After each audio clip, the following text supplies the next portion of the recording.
চৰকাৰৰ ওপৰত ভৰসা নাই নৈপৰীয়া ৰাইজৰ জনসাধাৰণৰ এতিয়া শেষ ভৰসা ভগৱান গেলাবিল নদীৰ গৰাখহনীয়া ৰোধৰ বাবে ভগৱন্তৰ ওচৰত প্ৰাৰ্থনা জনাই নদীত ভোগ আগবঢ়াইছে কৃষকে দেৰগাঁৱৰ পুলি কৰয়নিৰ দৃশ্য এয়া উল্লেখ যে এই অঞ্চলত বহু বছৰ ধৰি গেলাবিল নৈৰ গৰাখহনীয়া অব্যাহত আছে প্ৰতি বছৰে নৈখনে নিজৰ বুকুত সামৰি লৈছে বৃহৎ পৰিমাণৰ কৃষিভূমি অকল কৃষিভূমিয়ে নহয় 2-4 পৰিয়ালৰ ঘৰৰ মাটি ভেটি নিশেষ হৈছে এই খহনীয়াত পুলি কৰয়নি আৰু ইয়াৰ দাঁতিকাষৰীয়া অঞ্চলত গেলাবিল নৈয়ে সৃষ্টি কৰা গৰাখহনীয়া সন্দৰ্ভত ৰাইজে চৰকাৰ তথা স্থানীয় জনপ্ৰতিনিধিক বহুবাৰ আবেদন নিবেদন কৰিও কোনো সুফল নাপালে শেষত গ্ৰামাঞ্চলৰ পুৰুষ মহিলা একগোট হৈ ধূপ বন্তি জ্বলাই নৈপৰত ভোগ প্ৰস্তুত কৰি এভাগ প্ৰাৰ্থনাৰে জলদেৱতাক উদ্দেশ্য কৰি ভোগ আগবঢ়াই দেখা গৈছে ৰাইজৰ ক্ষোভ মন্ত্ৰী পীযুষ হাজৰিকাৰ ওপৰতো এতিয়া ধৰক এই নৈ গৰাখহনীয়াৰ কাৰণে তেওঁ জলচয় মাতৃক ধৰক ক্ষমা খোজে যে গৰাখহনীয়া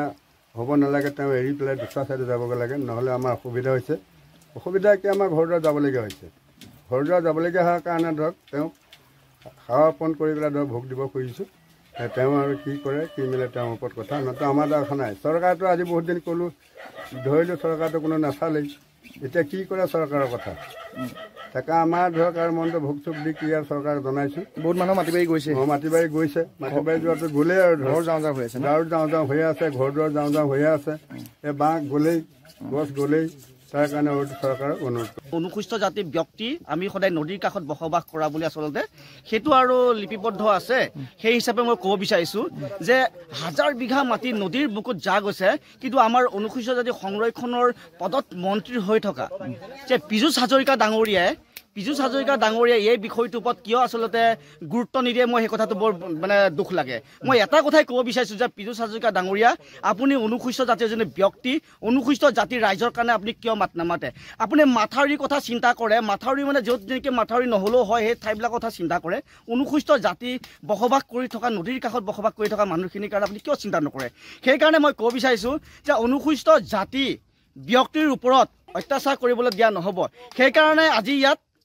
হাজাৰ বিঘা মাটি নদীৰ বুকুত যা গৈছে কিন্তু সেইকাৰণে আজি ইয়াত কি কৈছে আপোনালোকে দেখা পাইছে যে ভোগ দিব লগা হৈছে এইটো কিমান দুৰ্ভাগ্যজনক বিষয় চৰকাৰৰ ওপৰত আস্থা কেনেকৈ থাকিব নিজৰ এজন মন্ত্ৰী অনুসূচিত জাতি সংৰক্ষণৰ পদত তেখেত মন্ত্ৰী হৈ আছে সেই মন্ত্ৰীজনে যদি চিন্তা নকৰে নিজৰ মানুহজনে যদি চিন্তা নকৰে আৰু আনে কি চিন্তা কৰিব সেই সময়ত খুমটাই সমষ্টি আছিলে এতিয়া দেৰগাঁও সমষ্টি এতিয়াতো গম পায়ে আৰু তেখেততো আৰু নচলা পইচাৰ দৰে হ'লেই আৰু হ'বলৈতো নাই আৰু যেনে ভৱেন ভৰালী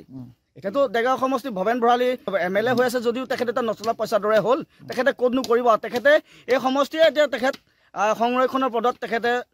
MLA হৈ আছে কিন্তু তেখেতে চোৱাটো তেখেতৰ কৰ্তব্য কিন্তু তেখেতে এতিয়া নাহে আজিলৈকে চোৱা নাই সেইকাৰণে আমি কৈছোঁ যে বোকাহাট সমষ্টি আৰু দেৰগাঁও সমষ্টি এতিয়া নৱনিৰ্বাচিত দেৰগাঁও সমষ্টি এই দুটা সমষ্টিত অতি শীঘ্ৰে জিঅ' বেগ দিয়া যদি পাকুপানৰ ব্যৱস্থা নকৰে আমি অনুসূচিত যে যুৱ ছাত্ৰ গোলাঘাট জিলা সমিতিয়ে নদীৰ কাষত 100 ঘণ্টা আমি ধৰ্মঘট